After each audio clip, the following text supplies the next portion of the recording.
Welcome to science of stupid. முக்கிய எச்சரிக்கை, இந்த ஷோல சில லகுட பாடிகள் லாஜிக்கே இல்லாத சில ஸ்டன்ட்ஸ் பெர்ஃபார்ம் பண்ணுவாங்க. அதே மாதிரி நீங்களும் ட்ரை பண்ணி மங்குனி அமைச்சரா மாறிடாதீங்க என்றுதான் எங்களோட தாழ்மையான வேண்டுகோள். நன்றி, வணக்கம். I accept. Life is full of surprises. In fact, life is full of scientific surprises. எங்க எப்போ சயின்ஸ் எப்படி ரியாக்ட் பண்ணணும்னு யாராலையும் கண்டுபிடிக்க முடியாது. இவ்வளவு ஏன் நியூட்டன் சாரோட ஸ்பிரிட் கூட கண்டுபிடிக்க முடியாதுன்னு பாத்துக்கோங்க. ஆனா உங்களை இந்த சயின்டிபிக் ஷாக்ல இருந்து காப்பாத்துறதுக்காகவே நான் இருக்கேங்க. உங்களுக்காகவே என் கூட இருக்கிறது சயின்ஸ் ஆஃப் ஸ்டூபிட். நாம முதல்ல சயின்ஸ்ல இருந்து ஆரம்பிக்கலாம். இல்ல வேணாம், ஸ்டூபிட்ல இருந்து வந்துட்டா கூட என்ன இது ஆரம்பத்துல இப்படி முடிக்குது. சரி, ஏதோ ஒண்ணுங்க. நம்ம ஷோவோட கருத்து எல்லாம் ஒண்ணுதான், சயின்ஸ் ஆஃப் ஸ்டூபிட். இந்த ஷோல நீங்க பல விதமான சயின்ஸை கத்துக்க போறீங்க. வயிறுல இருக்கிற கொழுப்பு குறைக்கிறதுக்கு டயர் எப்படி பயன்படுத்தலாம், அதே கொழுப்பை ஒரே இடத்துல 9 கிலோமீட்டருக்கு ஓடி எப்படி குறைக்கிறது, ஓடுற வண்டியில குனிஞ்சு நம்பர் பிளேட்டை பாக்குறது, பறக்கும் போது இறங்குறது எப்படி மறக்கிறது. இதுக்காகவே நாங்க வச்சிருக்கிற சயின்டிபிக் ப்ரொஃபஷனல்ஸ் அவங்களோட கிராபிக்கல் வியூஸ் மற்றும் அனிமேட்டட் வீடியோஸ், திருஷ்டிக்காகவே அடிவானவங்களோட வீடியோஸையும் சேர்த்து போட்டு தாக்குவோம். ஓவர் சைஸ் பந்து அல்டிமேட்ல இருந்து இது கூடவே measurement, statistics, calculation, geometry box, tiffin box, lunch பாக்ஸ்னு இருக்கிற எல்லா அத்தியாவசியமான பொருளையும் வச்சு நாங்க பார்த்துக்கிட்டு இருக்கோம். நீங்க அறிவு பசியோட காட்டுங்க. பணியில போய் தனியா விழுந்தவரு இவரை யாரும் அடிக்க தேவையில்லை, இவரே அடிச்சுக்கோ. ஹியூமன் தவறு செய்யறவங்க பேர்ல பெரிய தவறு செஞ்சவங்க இப்படி இவங்க எல்லாம் பார்த்து சிரிக்கிறதோட நிறுத்திக்காம நாளைக்கு நமக்கு இந்த நிலைமை ஏற்படலாங்கிறத மறந்துறாங்க. நான் ஏன்டா பாலைவனத்துல பெல்ட் அடிக்க போறேன்றீங்களா? அதுவும் கரெக்ட் தான். இப்ப நம்ம ஷோ ஆரம்பிக்க போறோம். Science of stupid. வெலாசிட்டி கிட்டையும் ஃபிரிக்ஷன் கிட்டையும் எந்த விவகாரமும் வச்சுக்காம நல்ல ரிலேஷன்ஷிப்பை மெயின்டைன் பண்ணணும். இல்ல நாம சின்ன பையன்றதுனால ஊஞ்சல் உங்ககிட்ட இறக்கம் காட்டும்னு எண்ணவே கூடாது. விஷயம் புரியாம மொமெண்டம் கிட்ட மோதினீங்கன்னா கமண்டலம் காலியாயிடும். ஊட்டிக்கு தனியா தான் போகணும் போல இருக்கு. சரி, வாங்க நாம போவோம் சயின்ஸ் ஆஃப் ஸ்டூபிட்க்கு வித் ஃப்ரெஷ் வீடியோஸ். என்ன ஏதாவது சாப்பிட்டுட்டே பேசலான்றீங்களா? அப்போ காரமா சாப்பிட்டா நல்லா இருக்கும்ல? காரமானா இந்த மிளகா பஜ்ஜி எப்படி? பஜ்ஜி வேண்டாமா? அப்போ வெறும் மிளகாவா அப்படியே சாப்பிடுவேன்றீங்களா? எங்க கடிங்க.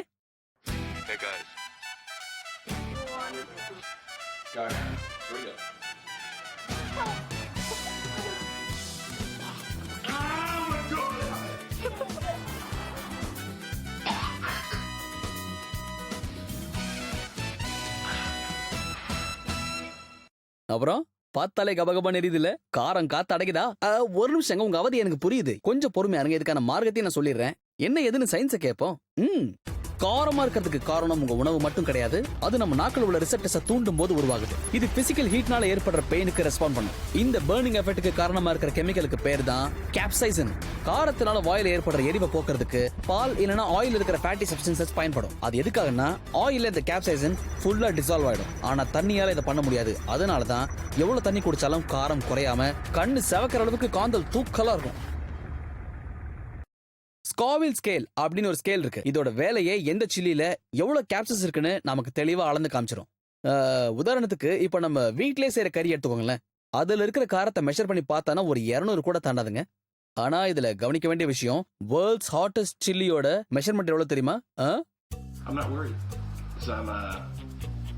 I have Mexican blood running through these veins. So that means I can take this. The habanero challenge. சாப்பிடுறதுக்கு முன்னாடியே சேஷ்டையா? முதல்ல கடி, அப்புறம் பேசிக்க. இந்த உலகநாத சாப்பிடுறது சாதாரண மிளகா நீங்க நினைக்கிறீங்களா?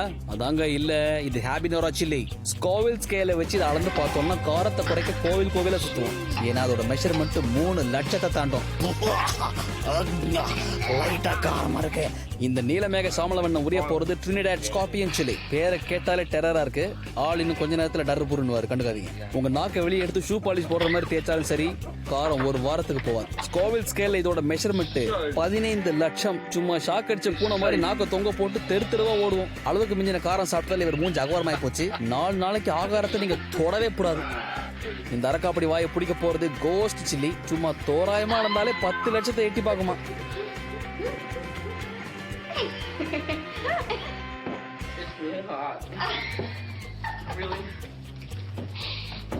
இது அலப்பீனோவை விட 7 மடங்கு காரமாக இருக்குமா செல்வமே. நல்லா இருந்த வாயை நரகத்தின் வாயில் மாதிரி ஆக்கிவிட்டாயடா கண்மணியே.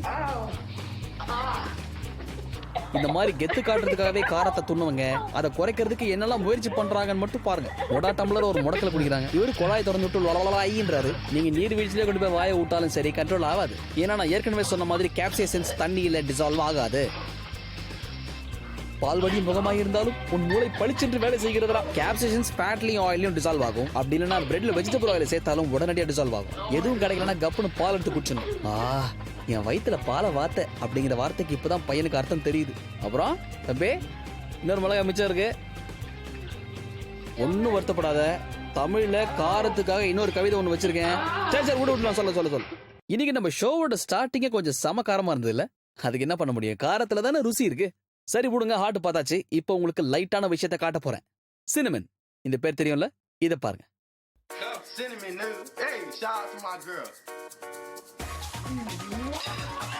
பொம்பளை பிள்ளைங்களுக்கு கிண்டல் பண்ற வாயில இந்த பொடியை போட சொல்லி ஒரு ரூல்ஸை கொண்டு வரணும். இன்னொரு வாட்டி கெத்து காட்டுவியா?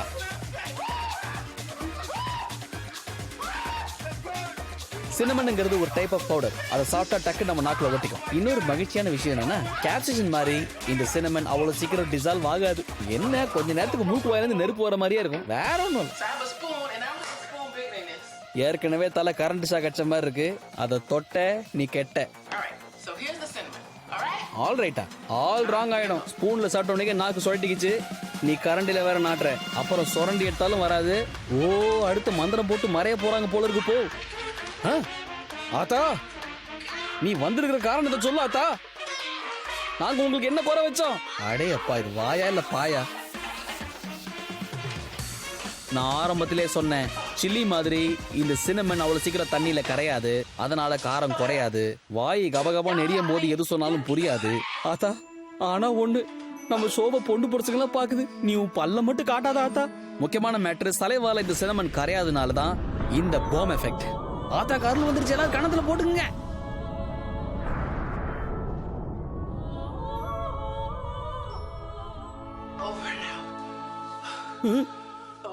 ஆத்தா,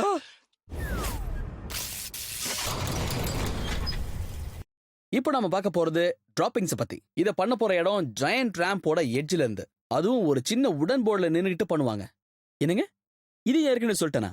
என்னங்க பண்றது, ஏகப்பட்ட இன்ஃபர்மேஷன் கொடுத்ததுல எல்லாம் மறந்து போகுது. ஆனா இது டிஃபரெண்டா இருக்கும். நமக்கு இந்த டெமான்ஸ்ட்ரேஷனை செஞ்சு காட்ட போறது 7 வயசு குழந்தை.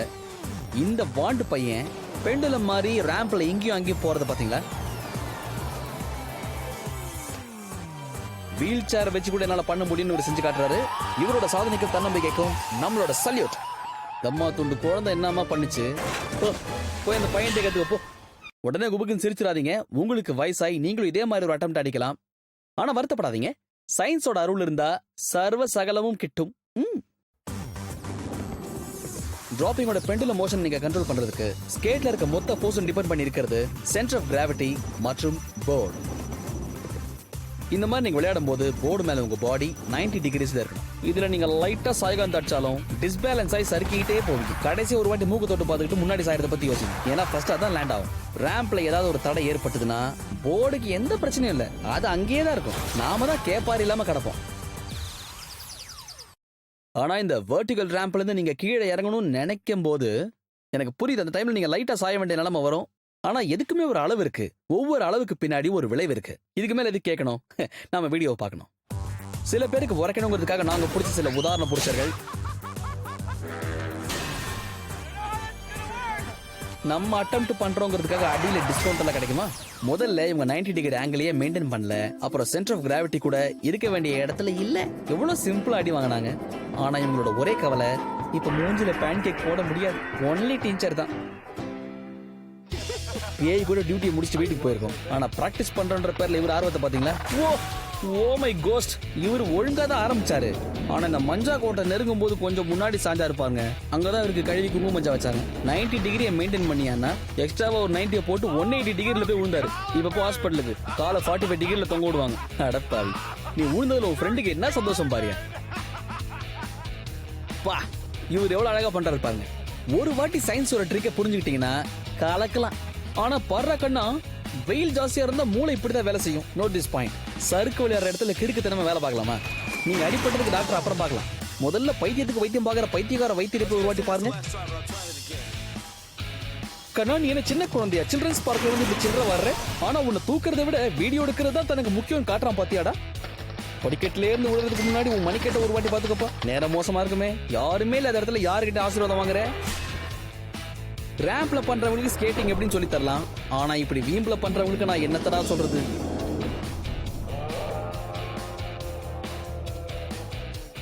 ஒன்பது கோழியும் ஒரே இடத்துல உட்காந்து வச்சு ஆராய்ச்சி பண்ண கூட இவங்களுக்கு எல்லாம் ஏன் இப்படி பண்ணணுங்கிற எண்ணம் உதிக்குதுன்னு நம்மளால கண்டே பிடிக்க முடியாது. ஏன்னா இதெல்லாம் சயின்ஸ் இல்ல, வேண்டிக்கிட்டு வச்சுக்கிற வேட்டு. அதெல்லாம் இந்த போய் உழுந்து வரது அடிக்கடி காட்டுறீங்க அப்படின்னு உங்க மனசுல ஒரு கடுப்பு கலந்த கேள்வி கிளம்பும். யாரும் தப்பா எடுத்துக்காதீங்க. நீங்க இதை வீட்டுல செஞ்சு பாத்துக்க கூடாதுங்கிற நல்ல எண்ணத்துல தான் இதை 2-3 வாட்டி போட்டு காட்டுறோம். ஆனா நல்லா பாத்துக்கோங்க, நானும் ஸ்டூபிட் சொல்றவங்க நிச்சயமா நம்ம ஷோவுக்கு வருவீங்க. ஹைட் ஃபோபியா, இதுக்கு வெர்டிகோன்னு இன்னொரு பேர் இருக்குங்க. நமக்கும் இந்த பிரச்சனை இருக்கு. நாம இந்த ஹைட்னாலே அலறி அடிச்சுட்டு ஓடுவோம். ஆனா ஒரு சில பேர் இருக்காங்க, ஹைட்னு சொன்ன உடனே குஷி ஆயிடுவாங்க. ஆனா ஓவர் குஷி உடம்புக்கு ஆகாதே.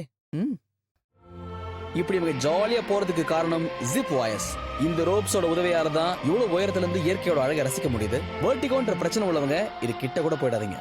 ஆமாங்க, ஜிப் வயர்ஸ் சந்தோஷத்தோட இது கூட சேஃப்டியும் சேர்ந்து இருக்கு.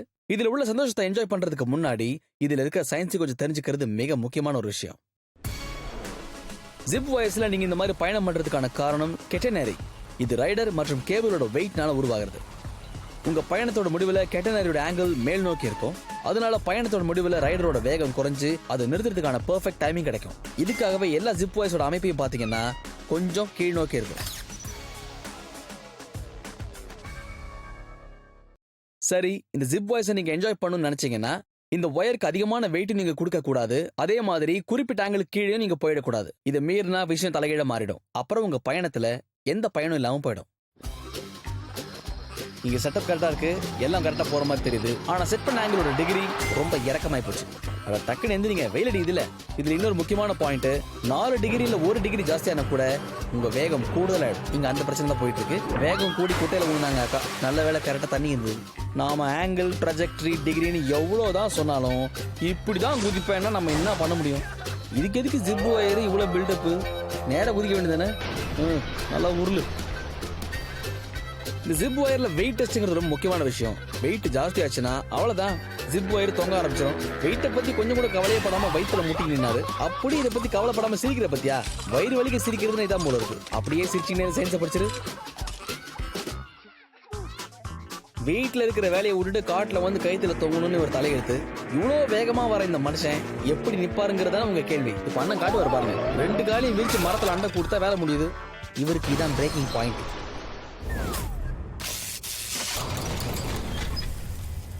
Funny things, swings.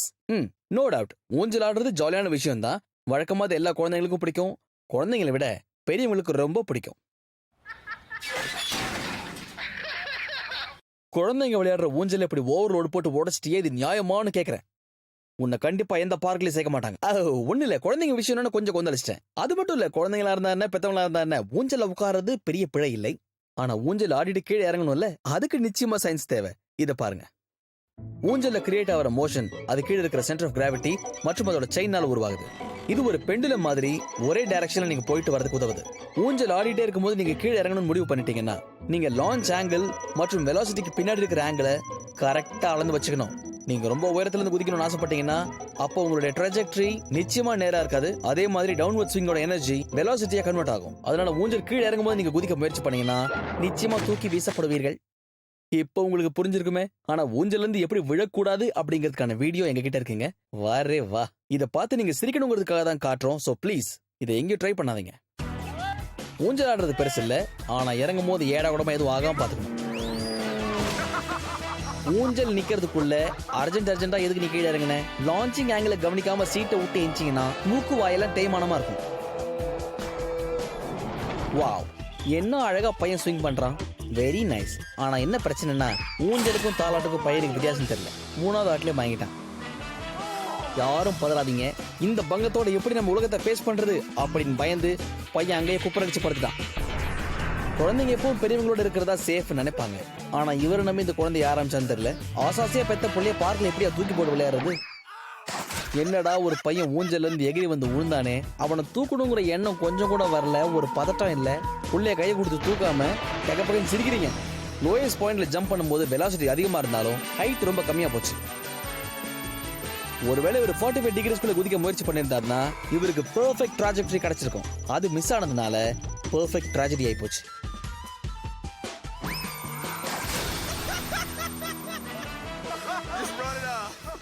பரவாயில்ல, ஊஞ்சல்ல விழுந்து வரனாலும் அடுத்தபடியா உடனே ஓட்டப்பந்தயத்துக்கு பையன் ஆயத்தமாயிட்டான். இதுக்கு அவங்க அப்பா உதவி தேவையில்லை. ஸ்டண்ட் பண்றதுக்கு டைமிங் முக்கியம். அதை விட பெரிய விஷயம் சயின்ஸை பத்தின அறிவு கொஞ்சமாவது இருக்கணும். இல்லைன்னா பார்க்க மணல்ல தலைய விட வேண்டியதான். நீங்க பாக்குறது ஒரு ட்ரெயின்ட் ப்ரொஃபஷனல் ரஷ்யன் ஸ்விங்கர்ஸ். இவங்க செயினுக்கு பதிலா ஒரு சாலிட் போல்ஸ் யூஸ் பண்றாங்க. பாத்தீங்களா, ஜம்ப் என்னமோ ராக்கெட் லான்ச் மாதிரி இருக்கு. ஸ்விங்கர்ட் ஆர்க் செயினோட டென்ஷனை டிபெண்ட் பண்ணிருக்கு. ஒருவேளை நீங்க ரொம்ப உயரத்துக்கு போக முயற்சி பண்ணீங்கன்னா செயின் டென்ஷனை இழந்து சீட் டிராப் ஆகிறதுக்கான வாய்ப்பு இருக்கு. ஆனா சாலிட் போல்ல இதுக்கான வாய்ப்பே இல்லை. இவங்க 360 அடிக்கிறதுக்கு முயற்சி பண்ணிட்டு இருக்காங்க. பாத்தீங்களா எவ்வளவு அழகா சுத்துறாங்க. சுத்திட்டு இருக்கவர் நிறுத்துங்கன்னு கத்துறது சுத்துறவங்க காதுல விழல. ஆனா இறங்குறத பத்தி ஒரு முடிவு எடுத்தானே ஆகணும். குதிச்சிடு. என்னது, ஸ்கீயிங்க லீவ்ல தான் விளையாடணுமா? அப்போ ஒன்று பண்ணுங்களேன், ஸ்னோ போர்டிங்க ட்ரை பண்ணுங்க. ஏன்னா இதை நிறைய சேலஞ்சிங்கா இருக்கும், இன்னொரு பக்கம் நிறைய ஃபன்னாவும் இருக்கும். அந்த ஃபன் ஜாஸ்தியான என்னாவும் எல்லாருக்கும் அந்த ஃபன் ஷேர் ஆகும். ஸ்னோ போர்டிங் பத்தி ஒரு முக்கியமான விஷயம் சொல்றேன். இதை பத்தி நல்லா தெளிவா புரிஞ்சுக்கங்க. உங்க ஃப்ரெண்ட்ஸ் கிட்ட எடுத்து சொல்லுங்க. ஸ்னோ போர்டிங்க ஸ்னோல மட்டும்தான் பண்ணணும். எப்ப சிவப்பு சட்டை இப்பதான் ஸ்னோ போர்டிங்க ஸ்னோல பண்ணுன்றேன். ஒல்லிக்கிட்ட இருக்க சறுக்கிட்ட வந்து யாரா தண்ணியில் விழுது. குளிக்காம வந்து தண்ணியை பார்த்தோன்னா டென்ஷன் ஆயிட்டேன். ஸ்னோ போர்டில் விளையாட தெரியலனாலும் பரவாயில்ல, ஆனா ஸ்னோ போர்டில் விளையாடுறவங்கள தொல்லையே பண்ணாதீங்க. பராக் பராக் பராக் எப்படி சார் ஃபிளைட் மோட்ல வந்தாரு. சரி, இந்த மாதிரி ஸ்டூபிட் ஆளுங்களை பார்த்து நீங்க என்ன கத்துக்கிட்டீங்க? சயின்ஸை புரிய வச்சாங்களா இல்லையா? புரிஞ்சாதான் டேக் ஆஃப் ரொம்ப சேஃபா இருக்கும். டேக் ஆஃப் மட்டும் சொதப்பிட்டு போச்சு மொத்தமா நிசப்தமாயிடும். நான் சொன்னது உங்களுக்கு புரிஞ்சுதா? கீழே வந்துட்டு இருக்கிற ஸ்னோ போர்டர் தன்னோட ஸ்னோ போர்டோட அப்பர் எட்ஜ அப்படியே பனியில அழுத்தி வச்சிருப்பாரு. இது கீழே விழாம அவர் பாதுகாக்குது. இப்படி பண்றதுனால ஃபிரிக்ஷன் அதிகமாகி ஸ்பீடு குறையுது. நீங்க மேக்ஸிமம் ஸ்பீட்ல ஜம்ப் பண்ணணும்னு நினைச்சீங்கன்னா இதுல உள்ள ஃபிரிக்ஷனை நீங்க குறைக்க முயற்சி பண்ணணும். அதுக்கு பேலன்ஸ்டா உங்க பாடி வெயிட்ட இந்த போர்ட்ல ஈக்குவலா ஸ்ப்ரெட் பண்ணி வச்சிருக்கணும். போர்டும் ஃபார்வர்ட் டைரக்ஷன்ல பாயிண்ட் பண்ணிருக்கணும். இதுல அடுத்து நீங்க பார்க்க போற டெக்னிக் பாப்பிங். ரேம்ப் பக்கத்துல வந்த உடனே உங்க 2 காலையும் நீங்க புஷ் பண்ணணும். அதுக்கப்புறம் உங்க 2 காலையும் ஈக்குவலா பயன்படுத்தி நீங்க ஜம்ப் பண்ணணும். உங்க கால்களில் இருக்கிற மசில்ஸ் ஒரு ஸ்ப்ரிங் மாதிரி ஆக்ட் பண்ணி உங்களால ஹைட்டா ஜம்ப் பண்ண முடியும். இதுல முதல்ல நீங்க தெரிஞ்சுக்க வேண்டிய விஷயம் என்னது? உங்க ஸ்பீடை நீங்க அதிகப்படுத்தணும். ஸ்பீடு குறைவா இருந்தா அடி வாங்குறதுக்கான வாய்ப்புகள் அதிகமா இருக்கும். ஏன்னா நீங்க லேண்ட் பண்ற எல்லாமே ஸ்னோவா இருக்கணுங்கிற அவசியம் அங்க இல்ல. ஜிக்ஸாகா போறதுனால ஃபிரிக்ஷன் ஜாஸ்தி ஆகி உடனே ஸ்பீடு குறைஞ்சிடும். என்ன ஸ்பீடுன்னு சொன்ன உடனே உங்க ஆர்வம் ஜாஸ்தி ஆயிடுச்சு போல இருக்கு. ஆனா நீங்க இந்த பாப் விஷயத்துல ரொம்ப கவனமா இருக்கணும். அட லாலிபாப் இல்லையா? அதை பத்தி யார் சொன்னது? கொஞ்சம் இருங்க, நான் சொன்ன பாப் வேறயா?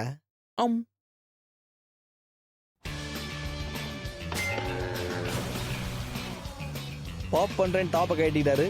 மண்டை லைட்டா வீங்கின மாதிரி இருக்கு இங்கிருந்து பார்க்கும்போதே. 4 பேர் பார்க்கும்போது இதை பண்ணணும்னு நீங்க முயற்சி பண்ணீங்கன்னா உங்க உடம்ப லைட்டா முன்னாடி கொண்டு வாங்க. அப்ப ஆங்குலர் மொமெண்டம் உங்க ஸ்பீட் அதிகப்படுத்தும்.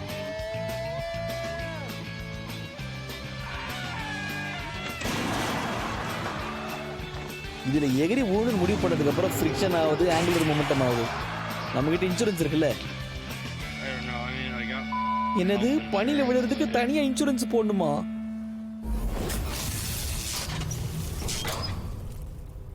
உங்களுக்கும் இந்த கல்லுக்கும் ஒத்து போகுமா? அப்போ உங்களுக்கும் ஹார்டான விஷயத்துக்கும் ஒரு ஒத்துமை இருக்கு. அப்போ உங்களுக்கு நிச்சயமா ராக் கிளைம்ப் பத்தி தெரிஞ்சிருக்கணும். I am sure about that. அது ரொம்ப சிம்பிள்ங்க. கொஞ்சம் முக்கியமான எக்யூப்மெண்ட்ஸ்ல எடுத்துக்கணும், அப்புறம் கொஞ்சம் ட்ரைனிங். இது முடிஞ்ச நல்ல பெரிய பாறையா பார்த்து ஏற வேண்டியதுதான். இருந்தாலும் சில விஷயங்கள் சொல்லி ஆகணும். இதுக்குன்னு சில ரூல்ஸ் எல்லாம் இருக்கு. அது ரொம்ப முக்கியம், நம்புங்க. இவர் என்ன பண்றாருன்னா மலை ஏறன்னு சொல்லி செங்கல்லாம் பிரிக்கிறாரு. எதான் பண்ணீங்கன்னு வீட்டுல போய் சொல்லிடாதீங்க. இவர் சேஃப்டி பொருள்லாம் கரெக்டா தான் எடுத்துட்டு போனாரு. ஆனா வைக்க வேண்டிய இடத்துல சரியா வைக்கல. இதுல இன்னொரு முக்கியமான விஷயம் பலமான கிரிப். ஏன்னா இது கிராவிட்டிக்கும் ஃபிரிக்ஷனுக்கும் நடக்கிற போராட்டமா இருக்கும். கிராவிட்டி நம்மள கீழே பிடிச்சி இழுக்கும். நம்ம கையில அதுக்கேற்ற மாதிரி ஃபிரிக்ஷன் இருந்தாதான் நம்ம கீழே விடாம தப்பிக்க முடியும். இதை பார்த்துட்டு சொல்லுங்க. வேகமா ஃபிரிக்ஷனை உருவாக்குறதுக்கு நீங்க கிளைம்பிங் சர்ஃபேஸ்ல அதிகமான ஃபோர்ஸ் அப்ளை பண்ணணும். எவ்வளவு அழுத்தமா அந்த பாறைகளை நீங்க பிடிக்கிறீங்களோ அந்த அளவுக்கு அதிகமான ஃபிரிக்ஷன் உங்களுக்கு கிடைக்கும். இந்த கிளைம்பிங் சர்ஃபேஸ் கொஞ்சம் அதிகமா இருந்ததுன்னா உங்க காலுக்கும் கைக்கும் எங்கெல்லாம் கரெக்டான கேப் கிடைக்குதோ அந்த இடத்துலலாம் நீங்க சரியான ஃபோர்ஸ் யூஸ் பண்ணீங்கன்னா நீங்க மேலே ஏறுறதுக்கு உங்களுக்கு கரெக்டான கிரிப் கிடைக்கும். இதனால நீங்க கிராவிட்டில இருந்து தப்பிச்சிடலாம். அதே சமயம் உங்க பாடியும் கிளைம்பிங் சர்ஃபேஸ்க்கு பக்கத்துல இருக்கணும். அப்பதான் உங்க கைகளுக்கு தேவையில்லாத பிரஷர்லாம் இருக்காது. இப்படியே காலை வச்சு புஷ் பண்ணி அதிகமான ஃபிரிக்ஷனை நீங்க உருவாக்கலாம். இது மிஸ் ஆச்சுன்னா கிராவிட்டி உங்களை காலவாரி விட்டுரும். இது என்னங்க கிளைம்பிங்? அவர் பிடிக்கிறதுக்கு ஏற்ற மாதிரி ஏகப்பட்ட ஹோல்ஸ் அதுல இருக்கு. ஒரு த்ரில்லே இல்லையே. இவர் என்ன பண்றான்னு பாருங்க. இவருக்கு தேவையான grip கிடைச்சிருச்சு. ஆனா இவர் அடுத்து என்ன பண்றாருங்கிறதா மேட்டரே. என்ன தடவுறாரு கண்ணு தெரியலையா? ஒரு வாட்டி ஏறதுக்கு முன்னாடியே யோசிச்சிருந்தா பரவாயில்ல, யோசனை பண்ணி தான் கண்டிப்பா ஏறி இருக்க மாட்டாரு. இப்ப உடும்பு மாதிரி ஒரே இடத்துல பாவம் ஓட்டிட்டு இருக்க வேண்டியதான்.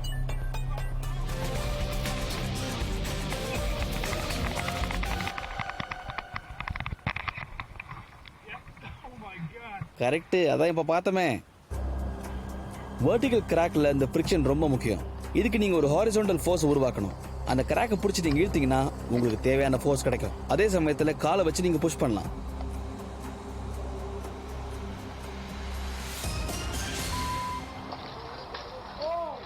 இல்லைன்னா கிராவிட்டி உங்களை கீழே பிடிச்சி இழுத்து நம்ம ஷோக்கு அனுப்பி வச்சிரும்.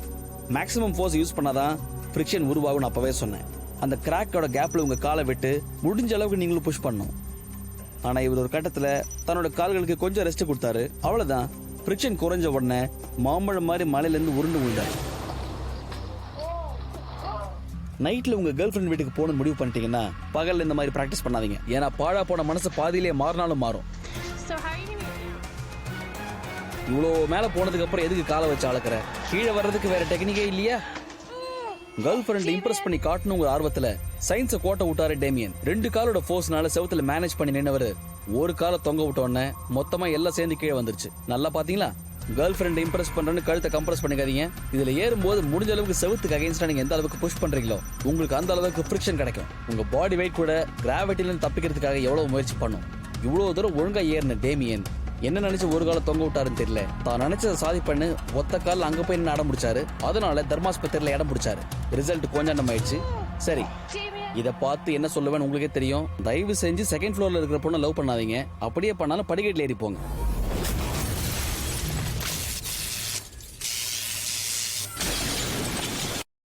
அப்புறம் நல்லா என்ஜாய் பண்ணீங்களா?